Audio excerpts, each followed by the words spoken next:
السلام علیکم۔ آج ہم ایک ایسی کہانی پر بات کریں گے جو ہم میں سے بہت سے لوگوں کی اپنی کہانی ہو سکتی ہے۔ یہ کسی عام شخص کی بات نہیں بلکہ اس روحانی سفر کا بیان ہے جہاں ایک انسان اپنی خود غرضی کے اندھیرے سے نکل کر اصلی ایمان کی روشنی تک پہنچتا ہے۔ تو آئیے اس سفر کو سمجھتے ہیں۔ تصور کریں ایک ایسے لڑکے کو جو بس اپنی ہی دنیا میں مگن رہتا تھا۔ اس کا ہر مقصد، ہر کوشش، یہاں تک کہ اس کی سوچ بھی صرف اور صرف اس کی اپنی ذات کے گرد گھومتی تھی۔ یہ ایک ایسی ذہنیت ہے جہاں انسان اپنے ہی کھول میں اتنا قید ہو جاتا ہے کہ آس پاس کی دنیا، دوسروں کے دکھ درد، کسی چیز کے کوئی معنی نہیں رہتے۔ اور نتیجہ، ایسا انسان دنیا کی بھیڑ میں بھی بالکل اکیلا رہ جاتا ہے۔ پہلا حصہ، ایک خالی دل اور خود غرضی کا احساس۔ آئیے دیکھتے ہیں کہ یہ خوکھلاپن شروع کہاں سے ہوتا ہے۔ اگر ہم اس ذہنیت کا تھوڑا گہرا تجزیہ کریں تو دو بالکل مخالف جذبات سامنے آتے ہیں۔ ایک طرف خوشی ہے جو صرف تب محسوس ہوتی ہے جب کوئی اپنا ذاتی فائدہ ہوتا، اور دوسری طرف جلن، ایک ایسی آگ جو دوسروں کی کامیابی دیکھ کے بھڑکتی۔ نفسیات کے مطابق یہ ایک انتہائی بیمار ذہنیت کی نشانی ہے جہاں کسی اور کے چہرے کی مسکراہٹ دیکھنے والے کے دکھ کا سبب بن جائے۔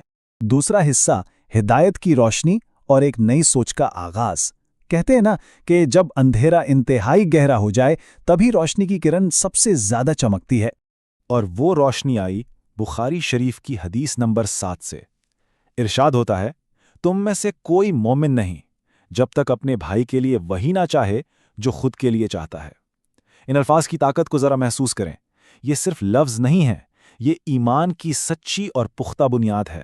اس ایک حدیث نے اس لڑکے کے بنائے ہوئے تمام خود غرض معیار کو جھنجھوڑ کر رکھ دیا۔ یہ بالکل ایک آئینے کی طرح تھا جو اچانک اس کے ضمیر کے سامنے رکھ دیا گیا ہو۔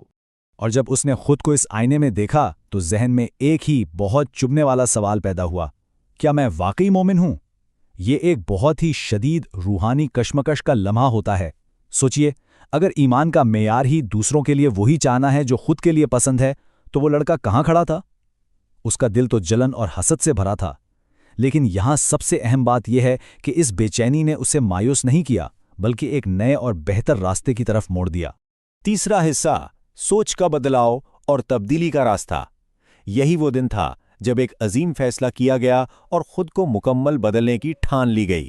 بدلاؤ راتوں رات نہیں ہوتا، اس کے عملی قدم اٹھانے پڑتے ہیں۔ پہلا قدم، اب جب کسی کو کامیابی ملتی تو جلن کے بجائے دل سے دعا نکلتی۔ دوسرا قدم، جب کسی کو ضرورت ہوتی تو آگے بڑھ کر دل سے مدد کی جاتی۔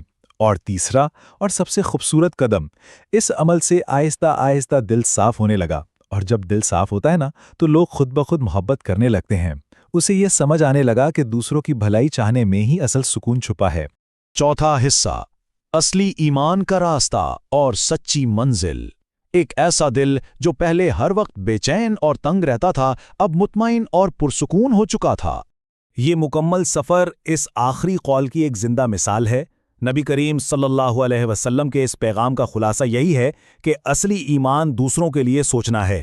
اس بنیادی سبق کو ہمیں ہمیشہ یاد رکھنا چاہیے۔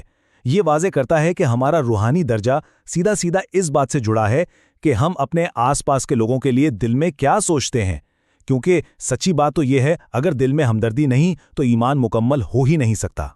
آج ہم سب کو رک کر تھوڑی دیر اپنا دل ٹٹولنا چاہیے۔ کیا ہماری زندگی کی کہانی بھی شروعات والے اس خود غرض لڑکے جیسی تو نہیں؟ یا ہم واقعی دوسروں کے حق میں وہ چاہتے ہیں جو خود کے لیے پسند کرتے ہیں؟ فیصلہ اور جواب ہمارے اپنے دلوں کے پاس ہیں۔ اس بہترین سفر میں ساتھ رہنے کے لیے شکریہ۔ اگر یہ وضاحت پسند آئی ہو تو برائے مہربانی چینل کو سبسکرائب کریں، اسے لائک کریں، اپنے خیالات کا اظہار کامنٹ سیکشن میں ضرور کریں، اور اس مفید پیغام کو آگے شیئر کرنا نہ بھولیں۔ اللہ حافظ۔